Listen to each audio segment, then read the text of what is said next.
What's happening, family? What's good? Welcome back to another episode of Is This Gonna Cause an Argument? I'm one of your hosts, Marcus Tanksley, a.k.a. Tank, and I host this podcast with my beautiful, luscious, succulent wife. Go on, let them know who you is. Well, I am what? No. Yeah, turn the camera on. Turn it off. Turn it off. Keep it on. My name is Angel. Documentation. I'm sorry. Go ahead. My name is Angel Tanksley, also known as Angel Akita Moore, also known as That Chick Angel. That Chick Angel. And if this is your first time, come on, say it, babe. Don't be quiet about it. Let them hear it. If this is your first time tuning in, first, I don't know what's going on in your life, but I'm glad that you allowed Lord Jesus to permeate your soul. But no, this is a weekly podcast that is uploaded every Wednesday, not only on podcasting platforms, but as well as YouTube. You can watch this on That Chick Angel TV on YouTube. We are a podcast where we do all types of topics, because the basis of it is, where are me and my husband on this topic, and will it cause an argument? So that could be a little bit of politics, that could be family life, that could be work life, that could be relationships like friendships. Whatever it is, we're going to talk about it, and we're going to see, is this going to cause an argument? We also have some amazing people in the building. And we call them our immediate family. They are our Patreon members, our Angels Wings, our Tanks Riders. They watch this show filmed live, as well as participate in community events that we plan virtually. So if you all would like to be able to be a part of the community, be a part of the immediate family, you can go to www.patreon.com/thatchickangel. And then my last little thing I'm going to say, and I'm going to turn it back over to you, baby. We also have sponsors. These are brands that decide to partner with our podcast so that we can introduce our audience members to their brand. This is our plea to you. If you could use or have been thinking about using one of these services and you hadn't heard of this company before, but it's something that you've needed, we ask that you use our promo code when you give them a try. Because when you support our sponsors, it helps us pay for all of this, pay for our producer, our lights, our cameras, our editor, all of that jazz. But we only ask that you use it if you are thinking about needing that service, or you realize it fulfills a need in your life. So today we have one of our favorite sponsors. I'll tell you about them later on in the podcast. But I'm going to shut up now because you the lead host. Go on here, babe. Well, we do a segment. We do a few different segments. One of our segments that we do is called In My Feelings. Why are we doing this again? In My Feelings. So it's we can, you know what? No, because she had planned this. You remember last week I didn't have her thing. So we can flip we can it. do In My Feelings though. You complain about it, then we do it. I'm gonna stick to the schedule. I'm still gonna complain about it. We It's can like just making go me over go to to a Tanksley musical. Pride. I'm gonna complain about it, but I'm gonna sit there. Okay.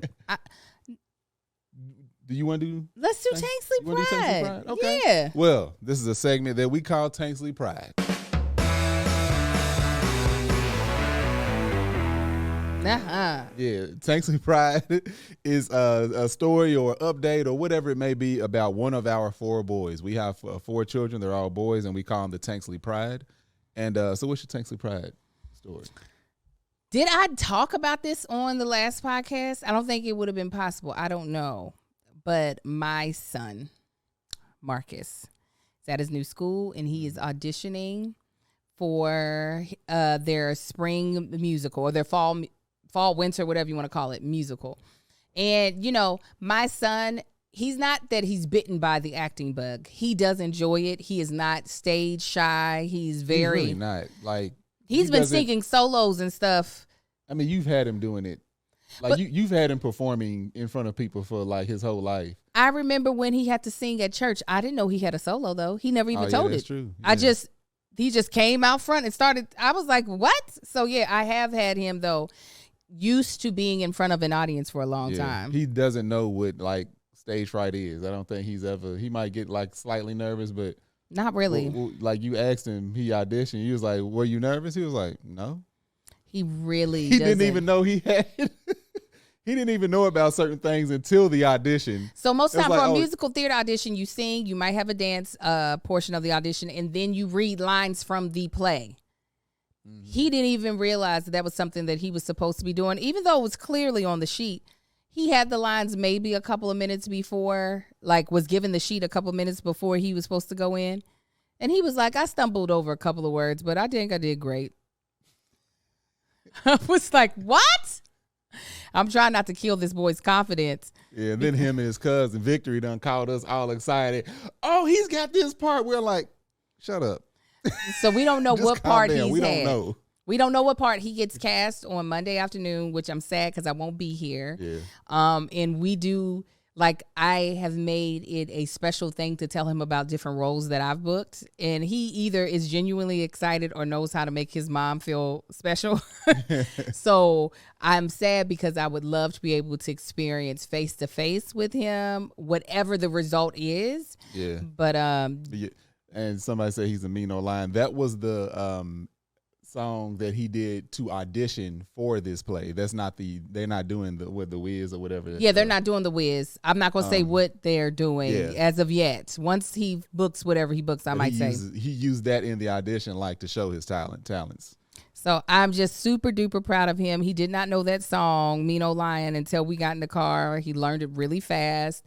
He took notes. I am unfortunately, I am like, we about these notes. We about this character expression. You are not going to waste people's time with a boring performance. We worked on it that night. I made his dad watch it as he's walking around our bedroom acting like a lion and cheesing the entire time. I was like, do you think you look mean? All the way back to track. Yes. He would run, didn't know what to do, just running and smiling. It's just a sweet, sweet baby. So, yeah, just super duper proud of him and trust and believe. If there's a certain role that if my child gets, prepare to be sick of me. You too, Marcus. I apologize in advance. I'm already sick of you, Amy. Whew. But that's my Tanksley Pride story. That little baby of mine is, while I don't think he'll follow in my footsteps in becoming an actor, I do think it's beautiful that me and him have this thing that we can share. Yeah, my Tanksley Pride story is these twins, Sai and Kai. Mm-hmm. They're a package deal. Mm-hmm. But what's interesting, like I had great uncles. So my mom's my granny, she had brothers that were twins. Mm-hmm. Similar situation. One was very chocolate in complexion, mm-hmm. tall. The other was Brown. Mm-hmm. He's like your complexion and short. Mm-hmm. Shorter. He wasn't tall like Uncle. I call him Uncle Ross. Mm-hmm. That was his last name. Anyway. But seeing these two, Sai and Kai, get closer and closer. I didn't think they could get any closer, but now it seems like over the past, 6 months, they've gotten even closer. Like they walk around with their arms around each other's necks. Yes, you like talk about close as in friendship. Yes, close as in friendship and brother and all of that. And it's interesting to see because I'm like, they're gonna grow up not knowing what it's like to be without the other one. Yeah. I don't think they realize, obviously they don't, they're 7, how blessed they are to have this built-in best friend. Yeah. It is beautiful. And it's just like sitting back and watching them. I'm like, these dudes are truly, like, figuratively speaking, attached at the hip, and they have no idea. Not at all. Like, a lot of times, like, they still got independence to them. Like, one will be downstairs doing something, the other will be upstairs. But sometimes they'll do that and not think anything of it. On the other hand, they will be doing 2 completely different tasks and be touching each other side by side. Like one's doing one thing, one's doing the other. And I'm just like, this is how close they are. I'm just like, when you think about like when you were a kid, you like, oh, I wish I had a twin. Yeah. And I'm like, that's what it felt like it would seem like. As much as they argue and that's the other thing. The way they bicker and argue, first of all, pisses us off. Because they will argue about anything. They will argue about the color of a stoplight. And somebody gonna make the other one cry. Yeah, it's like that's what they're aiming to do. However, I was thinking about that too, and I said they're gonna be those 2 uncles or those 2 granddaddies that make the new person in the group, like somebody bring their friend over or somebody's first start dating. They're going to make that person extremely uncomfortable because they're just going to fire off and start arguing. Mm-hmm. And the rest of the family won't pay any attention to it because they're used to it. Yeah. It's like, oh, that's just granddaddy and uncle, Yeah. and uncle whoever the family is like that's what they do. They ain't gonna fight each other. Like the part that he pulled a knife on him. You ain't see that, babe? We gotta go. It's dangerous in here. Like they ain't gonna do nothing. They ain't gonna do nothing. That's them playing, having fun. The thing that I wonder how it's gonna go is when they start becoming like attracted to people and they have like a girlfriend. Like how is that? Because I'm sure one is going to have one before the other, and you know that when that like puppy love where like you're kind of infatuated with that person. Yeah. I wonder what they're going to do when that happens for one before it happens for the other. And it's going to Kai going he going to be the first. Kai going to probably that boy. I feel for the other twin that's going to be like, now what? So hopefully one will be at least, I think because they have different interests in sports, that'll help some with like pulling them apart a little bit. But once they get, they're just different interests in everything. That's what, because the fact that, Sai, he can go outside and just spend as much time as he can outside, where Kai, who is actually seems to be the more event. No, is it vice versa? What? One of them likes to be outside a lot more than the other one. I can't tell which one. They're both so into their the goddamn switches. Mm-hmm. But anyway, that's my Tanksley Pride story. All right, well, go ahead and kick us to the next thing. What's this, the main topic? No, it's Hot Tanksley. Oh, hot. I thought, yeah. So it's next segment, y'all. It's called Hot Tanksley Tape. Hot Tanksley Tape. I'm gonna give you a topic. She's gonna give me a topic, and I'm just gonna give my random opinion on it. It's a random topic. I don't know what it's about to be. It's usually negative. Yeah, no, don't even try to be like, give your opinion. He is going to. She's gonna give me something to hate. Exactly. Even if I like it, I'm gonna find a way to hate it. Exactly. Tell the truth. That's what makes it hot. So your Hot Tanksley take today is what? Hurricane K. Hurricane K. All right, I'm gonna tell you about Hurricane K. For y'all that don't know about Hurricane K, it's not a lady from Married at First Sight. We have a Pacific Ocean or tropical storm right now, or just passed, that came up the coast of Mexico, and it didn't hit the coast of California, but Southern California was affected by its weather. They hyped this thing up to be something like they were like shoring up in Long Beach. They were like shoring up the beaches and stuff and trying to create berms to prevent floods and, harsh waters. They had all these thunderstorms and wind advisories and stuff. We're going to get all of this rain. First of all, California needs rain. When I seen this happening, I was excited. I was like, oh my God. First of all, I've never seen a hurricane on this side of the country. Right. Me neither. Ever. That's my first time ever even hearing about a Pacific Ocean hurricane. So that was different. And it's probably El Nino and La Nina affecting everything because you need the hot and cold. So Hurricane K started happening. I was telling every time something happened, like it finally got cloudy, like on Thursday. I was like, Angel, see them? There's hurricane clouds. And then one day the wind was blowing, I think later on Thursday, I was like, it's hurricane wind. Then it finally started sprinkling a little bit and raining. I was like, Angel, there's hurricane rain, right? So I'm expecting, all right, if we about to get down and dirty with these storms and all that, like we need it. Yes, give us, what's it called, torrential. Yeah, one of those was right. Torrential downpour. Just give us all the rain. We need it. Put out some of these fires. Bring it. I don't care if it gets humid. It did the usual amount of California rain, which it feels like somebody's standing on the roof of your house and they're spitting at you. I was so annoyed. Mm-hmm. It rained just enough to spot up a dusty vehicle, which all vehicles in California are dusty because it's so dry. I was so annoyed. I was pissed. I'm still pissed. It made it a little humid, but I didn't get we got cloudy. We did get like a little bit of rain. I won't consider it. We got hard sprinkles for Friday night, Saturday morning, and then it's back to being hot and clear skies, which is annoying now. You know what I hate about Hurricane K? What? Is that it did nothing. It didn't do anything. It did nothing. Why give something a name? And see, and Hurricane K already sound like it's a black woman, especially because we had Hurricane K from Married at First Sight. Sound like a rapper. So why you gonna give Hurricane K the weak ass hurricane? All the other people. It could have been Hurricane Karen. It's like, oh, we expected you to do nothing. But you won't give this to Hurricane K, and she don't really even show up. Category 1. Hurricane K should have been, it only go to 5, should have been an 8. They didn't even finish Hurricane K's vacation braids before they, you know what I'm saying? She was barely even braided down and it was over. She got her braids at the vacation, not before. I was like, don't even call it a hurricane. Don't even do it. Yeah, this tropical storm. A sprinkle's coming in and there's a swirling whirl in the ocean. That's not even, it shouldn't even have a technical name at all because nothing You should have seen me looking south, just like, all right, them clouds going to start rolling in. Marcus turned into an 83-year-old man. He was like, you see that? You see that? See, because the hurricane, when it comes through, though, it's going to hit the inland, and then we'll get all the moisture, which we need.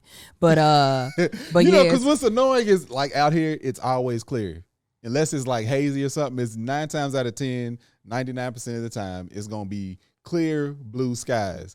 So when I'm tracking this storm, I'm looking at the Doppler radar. Already 83. If he's tracking a storm.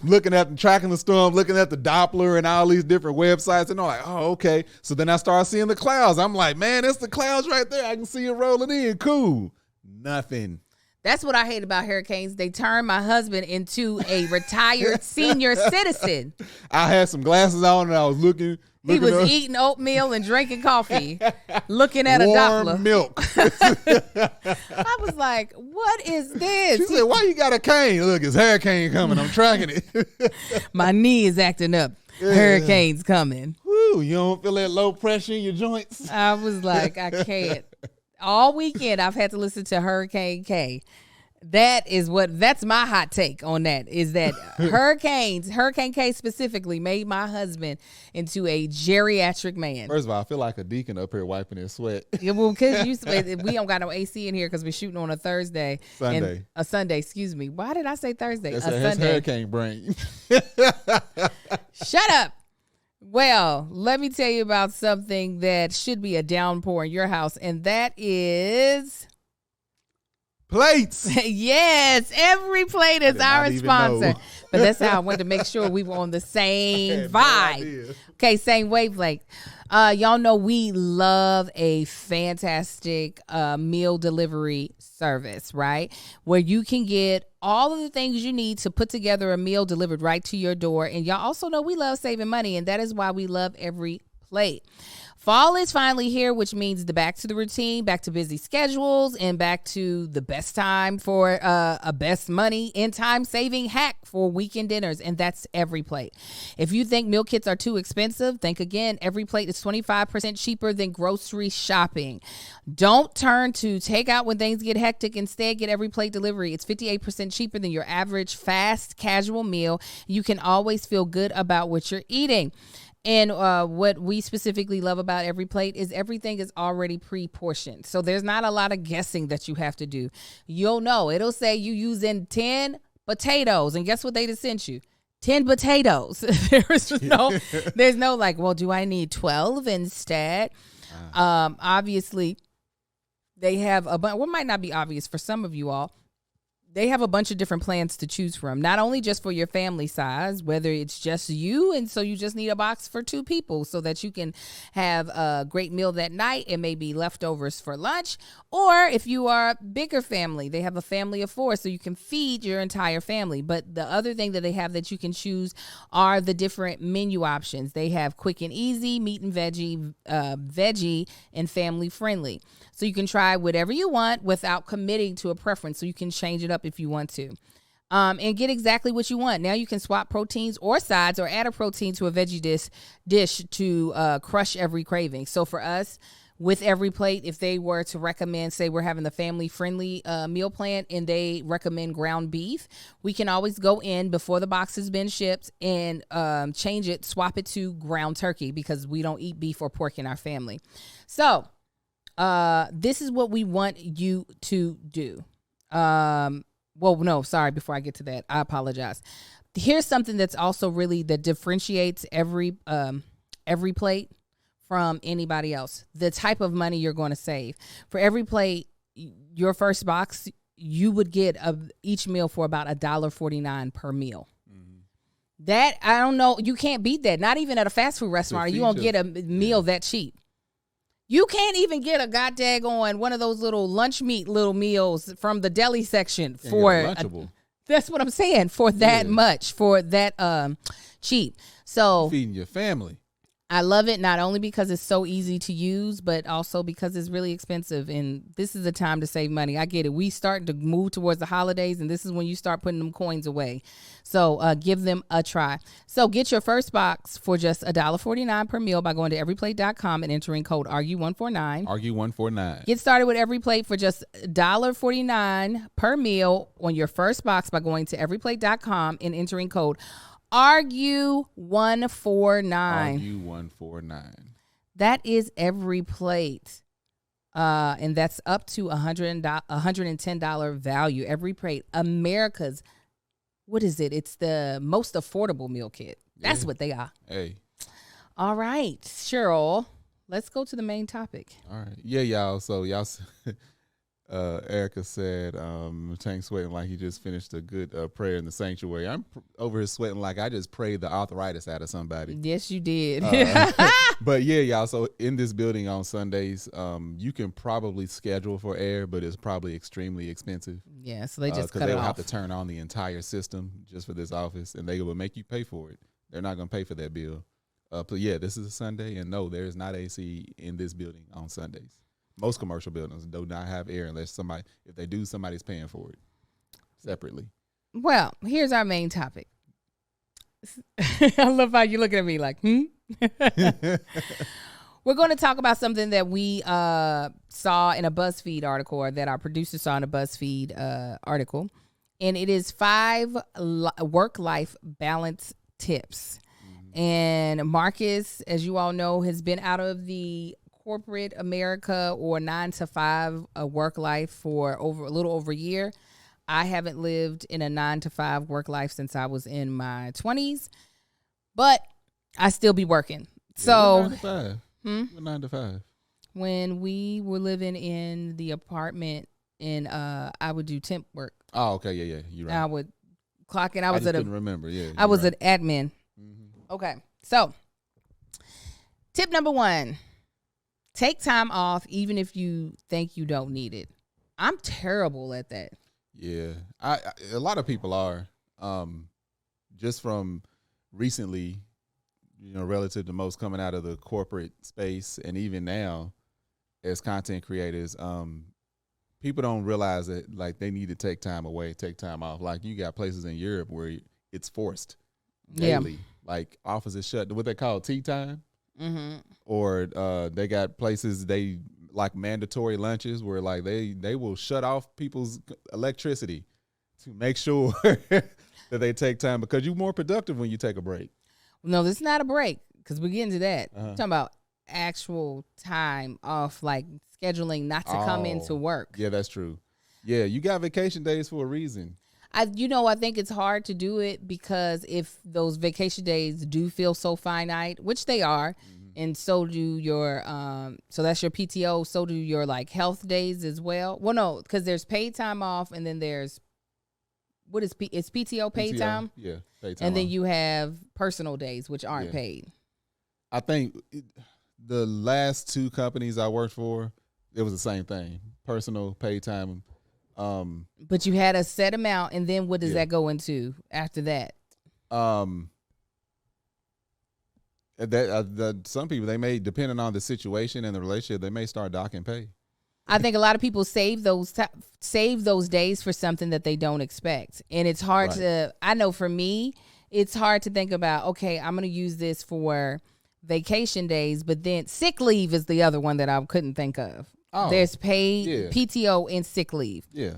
But like, especially with having kids, I would be very nervous to take any PTO outside of the holidays that you automatically get off. Right.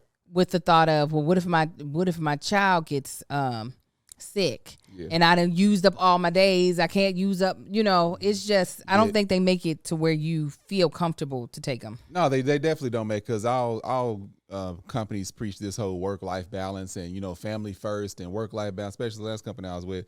That's all they talked about. But the schedules and everything gets so crazy to where you dread coming back from a vacation because everything's going to be so backed up. Yeah.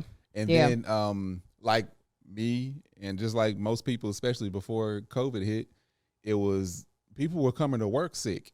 Yeah. You know what I'm saying? You come to work sick, that sick leave is part of your vacation. Like, I'm going to go on vacation. Oh, well, I'm feeling sick now that I done used up all my vacation. So people pretty much mailed those together, and like the company I was with, they ended up pretty much mailed it. They just called it a personal time off. That's why they called it personal time. Whether you're sick, on vacation, they just put it all together. So you can use it however. You can use it however. Because technically, you know, it's against you. You shouldn't have to tell people if you're sick. That's how they were looking at it. It's like it's kind of we can know, but at the same time, let's just call it personal time because they saw that most people were just people coming to I'm sick. I'm coming to work. I'm gonna save this when it's sunny and nice outside. I ain't have to. But that's also the fact that there was ever a thing where they gave you a number of days you were allowed to be sick in the year, as if there is all this control over when you show up sick. Meaning, like, there are precautions that you can take to make sure that you're not getting sick, like you're not going places where people are coughing and huffing and puffing and everything. Right. But at the end of the day, I know specifically before COVID, when we were getting knocked, now we're knocked out of the workforce for 2 weeks, people weren't out here knowing that they were going to get sick going places. Right. Like COVID is a little bit different now, but before we wouldn't think, if I go here, I'm probably going to get a cold. Or if I go here, I might get the flu. Or if I go here, I'm going to get a stomach bug. That is not something that like, and we go ahead. No, the company I work for, they got more progressive to where they said, if you're sick, don't come to work. And that's just how it was. It's like, it didn't count against anything. Especially if people were sick and they were still like working. This is before the pandemic, working from home. It's like, well, if you're sick, just stay at home. If you can work a little bit, if you can handle things from home, just do that. Yeah. Unless it turned into like, 3, 4, 5 days. But this is like, you could call that morning. It's like, hey, I'm not feeling too good. I'm not coming in today. It didn't count against anything. Yeah. But again, that was, bigger company. People had to work a little more independently because, they're watching projects or whatever it may be. But it's definitely important. People, and I'm one of them, I would save up all of those vacation days to the end of the year, and I would make sure that I carried some over to the next year. He was not taking the time off. Think about when me and Marcus had Marcus had 2 days off before he went back to work. Yeah, 2-3 days off before I went back to work. It was terrible. And it got more and more with each kid, but still. I was just like, I don't like it. Okay. I mean, that was included over the weekend, so it sucked. It was horrible. Okay, number 2 is take breaks. Yes, even if you're working from home. That one is also hard for me because my breaks more than likely come from my frustration or my lack of concentration. Instead of taking a proactive break, of saying, because I love the idea of doing block scheduling, of me being like, all right, I'm going to edit for an hour. Then I'm going to take 20 minutes or 30 minutes away to just do something that has nothing to do with it, whether that be, watch some stupid show or sit outside and have some tea. I am terrible at especially if I'm on a roll. I'll be like, I'm not stopping. Yeah. I'm not stopping. I get that. But I think sometimes I'm afraid to take a break because then that break becomes longer than what I expected. Yeah. It'd be, I edited for an hour. I'm going to take a break. 4 hours later, I done took a 3-hour break. What is that? Do you find it hard for you to take a break? I know when you're researching, you just be sitting at that computer. Especially now that I'm, we do have a fan blowing. It's doing all it can. The little engine, the fan that could. Yeah. I especially stepping into this, the entrepreneurial content creator thing. Once I get on a roll, I'm not taking a break. No. I'm like, no, because it took me a while to get here to this point to where I'm like, I can finally lock in on something. But there was a thing that they said to do.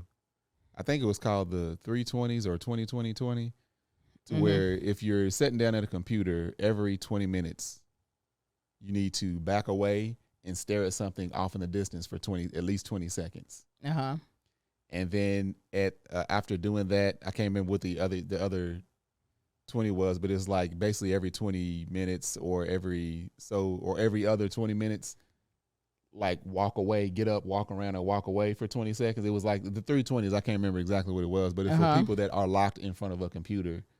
Ways to keep you from locking in for way too long. I possibly need to do that because I don't. I just be like, I'm here. Yeah, it was like a set, like 20 this, 20 that, 20 that. I can't remember.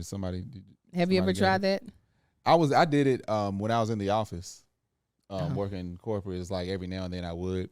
But a lot of times my problem was if I'm got something that I got to do and I'm got to set the computer all day, it's easy to lose track of that. So it was at one point I actually set a timer on my phone. That's what it would have to be. I would have to do that in order for me to be able to like guarantee that I'm going to get up and not sit there all the time. Yeah. But it's easier. It got easier depending on what I was doing. If I had to go out to the field, of course that's easy because you got time to move away. But to take breaks throughout the day, a lot of people get locked in on like stuff like Angel said. Like I said, you get locked in and you forget to do it, and it's very important. But when you do set those timers or whatever, you be surprised at like how more relaxed you are at the end of the day. Mm-hmm. Stepping away from something. It's like, I got stuff done. I got just as much. You don't realize you get just as much, if not more, accomplished by doing less stuff in a longer amount of time. Yeah. No, truly. All right, number 3. If you're salaried, don't feel pressured to work extra hours. Now, I agree and disagree because I feel like you should take advantage of all the things that come with salaried. What I mean by that is that I feel like some days you should just be like, let me plug away, work a little extra time so that tomorrow my day can be short. I'm talking about like 2 hours and then be done with it. So I get what they're saying. I think they mean overall, like you shouldn't be working past a 40-hour work day, 40-hour work week. But I'm saying when it comes to day, I would say bend your schedule to what will actually benefit you totally. And if it only benefits you to like just work 8 every day, then do it. For me, because sometimes, like I said, if I'm on a roll, like when I was editing the vlogs a lot, and there would be a time where I could knock out editing 6 vlogs if I just sat and just focused. I'm gonna prefer doing that than to have to come back to that computer day after day after day to get those vlogs edited, because then I can take off day 2 and 3, or I can do less work on day 2 and 3. But I think it all depends on how you're manipulating the time. Yeah, you were salaried in the end, correct? I was always salaried. I don't know why I thought one of your jobs was hourly. Okay. No. Go ahead. Was maybe the very first one when I moved out here? Yeah. Yeah, after that I was always salary. Go ahead. So a lot of, again, especially a lot of these corporations, they will preach the whole, they do the whole preaching of what sounds good, of your salary, find your time to be you. You don't have to be here a certain amount of time. The last company I was with, rarely people would leave before their supervisor or manager or whoever it was that was above them. Tell me why you feel like that. Why was that the case? Because they want to, this whole thing of, see, look at me. I'm working. I'm still working really hard. They probably have this whole perception of if they see me leaving early, then they're going to think that I'm not doing my work or I'm not getting my stuff done. Mm-hmm. But then you got the people, and it was always funny, the people that stopped caring as much or people that stopped caring as much and knew they were on top of their stuff, they would gladly like get up and leave, especially on like Fridays, Thursdays and Fridays. It was like, no, I'm getting up out of here. I was one of those people, especially when things weren't going well. Angel tell you, I was working the longest hours because I thought if I stayed here a little longer and keep doing this, tomorrow would be a little bit better, and it never was. Terrible. And then I got to the point to where it's like, no, I'm leaving. And it was just like they were lucky to see me, work a full day any day of the week, because at that point I had burned myself out on that job and that career. I stopped caring. But for salary is not in that particular atmosphere, which a lot of people may have that. It was like you have a project, you have the project starting, the project duration, and then the project ending. Usually the project starting is the people is not as heavy hitting on your work hours. So they all, a lot of people would preach like, just if you don't have to be here, don't be here. You know what I'm saying? Don't just stay to the end of the day just because it's the end of the day. If you need to get up out of here or can't get up out of here, go. Leave. Because those days are coming where you won't be able to leave and you need to work those full hours. So it'd be like 2-3 months of very light days. And then especially people starting off new, they would feel guilty and not want to leave. But then they would pay for it because, it'd be 3 months startup. And then you got a year and a half, 2 years of a long ass drawn out project. Absolutely. And that entire time you got your weeks that go a little, around the holidays might be a little light, but for the most part, you're working your 8 hours, you're working 12 hours, you may be even working 14 to 16 hours a day. And it gets long. And then the ending, the last part of the project is when things die off. It's like, we made it over the hill, but then people get stuck in that, well, I can't leave early. The seasoned people know, no, it's 12 o'clock on Friday. Y'all right. are out of here. Right. Or, we usually get to work everybody work at 6. I show up at about 9:30 and 12:45 I'm gone. Because they've been in enough projects to where they know, oh no, I'm making up my time leaving this project. The next project starting up is going to be a little easy. Then it's going to go through the same thing.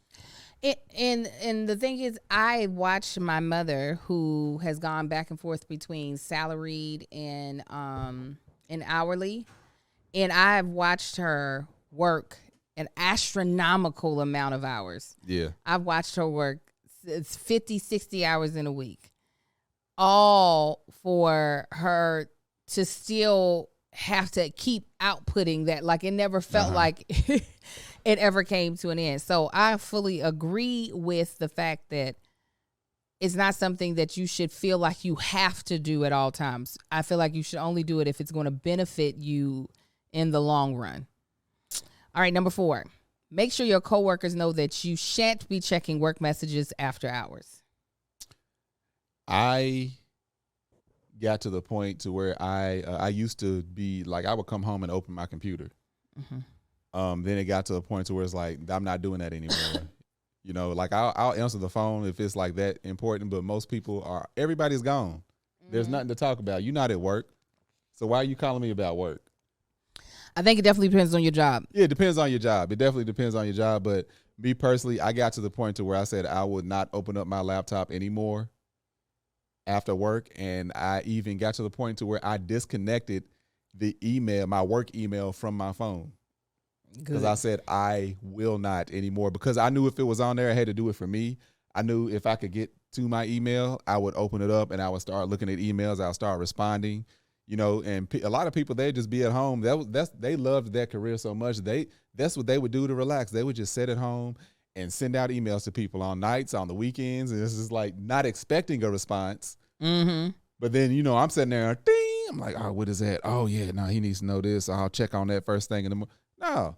So I got to the point, I removed my work email from my phone. I was like, I will not do this anymore. Listen, I say it depends on where you work. I'm an employee of my own company, but that's still more entrepreneurial. And then I also work for Kev on Stage Studios, where my bosses are Melissa and Kevin Fredericks. I'm going to be checking my email and my messages outside of work hours, but it's because I also know the benefit I have of my real work. My on-camera work takes up 3 hours out of the week. So I'm not going to be like, listen, Kevin, do not send me any messages once I leave this building, because it's after hours. My hours are so short. it doesn't really like bother me to have something sent to me when I wasn't expecting it. But they also don't take advantage of that. You know what I'm saying? Yeah, where some people definitely would. I remember Angel used to get mad. Especially her mom, she would get mad at me for like working long hours and like coming home on the weekends. And then one day we were sitting there, I was like, Angel, it's 9:30 at night and you still working, like on her own stuff. Mm-hmm. I'm like, oh, you hypocrite. Yeah. Oh, leave us alone. Because I was over here dealing with the kids. So had to get it in where I could fit it in. Same. But I know even like, unfortunately, I know our assistant Victory would love a more set schedule so that she could set stronger boundaries from when she gets messages. Victory truly just wants a regular 9-to-5 that she don't have to think about after work. Unfortunately, that is not her employers currently. Nah. You gonna get these messages. Yeah. Whatever. But what I do what we set up is that we got her a whole company phone. Yeah. So I'll send messages to that phone whenever. She doesn't have to respond to them in that moment. Like today is Sunday when we're shooting. I know Victory goes to church on Sunday while she typically runs our board for us. I was like, oh, we were actually going to have little Marcus do it, but we forgot. We literally forgot. But I was like, we haven't been having as bad technical difficulties, so we could just do it on our own. But I know for her, she would love that. But I purposefully got her a separate phone so that she would know when I'm calling her just as an aunt and when I'm calling her as an employer. Right. But she be getting these messages whenever I get them. I'll be like, so girl, we need you to do 10 o'clock this. at night, but you need to respond by 8 o'clock in the morning. Yeah, in the morning when you check in your thing, it's already there for you to see. Ain't no sleeping in over here. Okay, last but not least, learn to be okay with leaving some things undone. Do you agree this is what we're supposed to be questioning. Learn to be okay with leaving some things undone. That ain't happening with me. It's just not gonna happen. Yeah. Go ahead. Oh, I think it depends. When I was on my 9-to-5 corporate America, I learned that work is gonna be work and work is always gonna be there. And that's what drove my long hours is I need to do this. This needs to get done before tomorrow. Even if it was a personal thing of I just need to make sure this is done, or if it was a deadline, like, God dang, this is a deadline, I need to get this in by tomorrow. Guess what? People miss deadlines all the time in that world, and I'm just going to be missing this deadline. Yeah. And I got to the point after it beating me down for so long of it cannot get done. Things don't get done all the time. It can be late. Don't mean I'm not going to do it. It can just be late. I think it's easy to do when you are working at a job that you aren't as passionate about. Yeah, with me now, I can't. Yeah. Yeah, I'm not wired like that. I have to complete anything that needs to be completed. But like I said, it depends on your career or the way you're working, whether you're an entrepreneur. If the business is your stake, then that's different. If you're an employee, I can get a strong finger pointing at for not doing this. It'll be all right. It ain't the first, won't be the last. I will complete it. Now, what I have let go of is perfectionism. I will get it done. There will be a period at the end of it. Yeah. Now, will there be mistakes throughout? Will some be on a different page? I call that flavor. I call that spice. Okay. But it'll be nagging me if it's left incomplete. And it begins to, for me, it's something that I'm still working through. It begins to chip away at my own self-value. Because for me, my word is I will complete the thing. Mm-hmm. What I will no longer do is give the word of how much quality will be in what has been completed. Yeah, I picked that up from you. It doesn't have to be perfect. And now it's like me when I want to post something and Andrew be like, well, you should. I'm like, no. I'm putting it up just like this. Yeah, no, Marcus. If I have to go back and fix it, especially something that she could do easy that I would struggle with doing, it's just going to get put up. Yeah. And I'm glad that you are that way. Is there a tip that you would add that they didn't put on here? I I don't know. The breaks was the main thing. I need to be looking at it. Go ahead. Yeah, taking breaks and taking your your time away. I was at a career where it would stay on my mind because it's not like a job where you just go in and leave and nothing goes on. I was working on projects, so you thinking about this stuff all the time.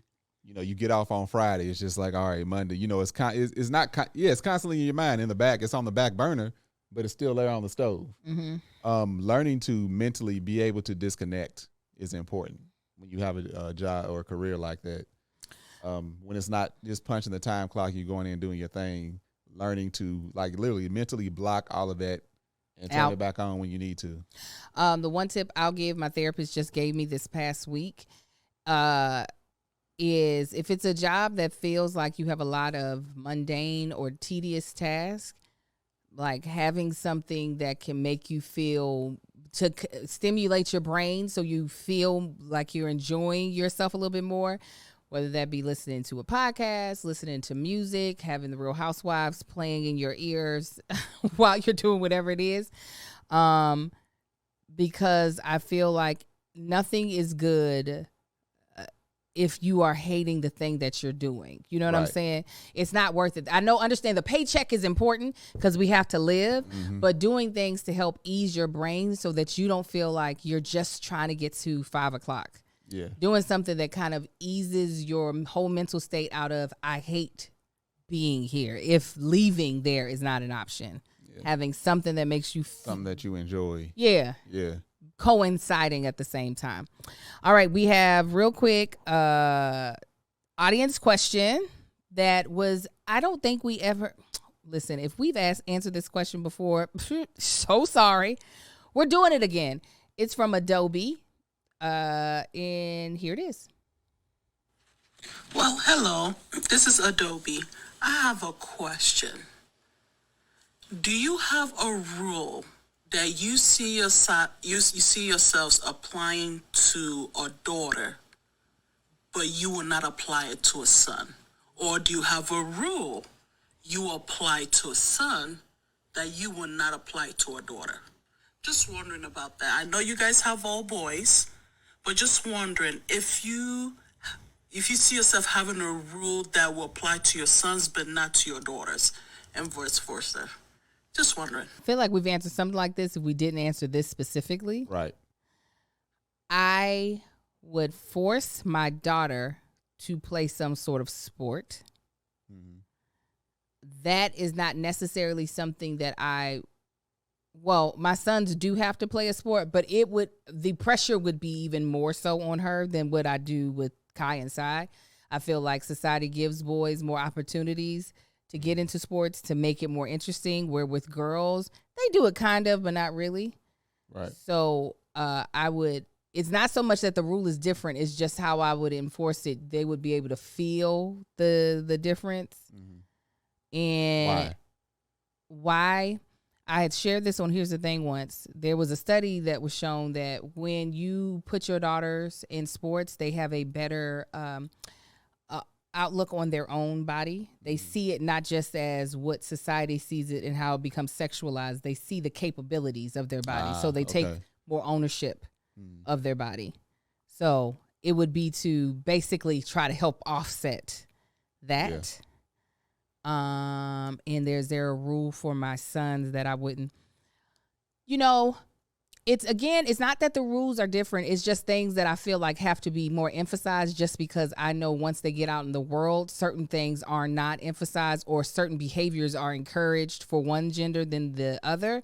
So consent for my sons, not just when it comes to when we get to the age of like sex, but just around all things, getting them used to feeling what it means to ask someone for their permission to do anything with them, and not just assuming you can enter into someone's space or touch someone's things without their permission. So the rule necessary, while again, same thing would go for my daughter. The way I would emphasize it with my sons would be even stronger, to where it's just like, oh, don't just go touching that person's jacket. Ask them if it's okay for you to feel their jacket. Like getting them to understand that you need to ask permission before thinking someone is okay with whatever action you're going to take that involves them.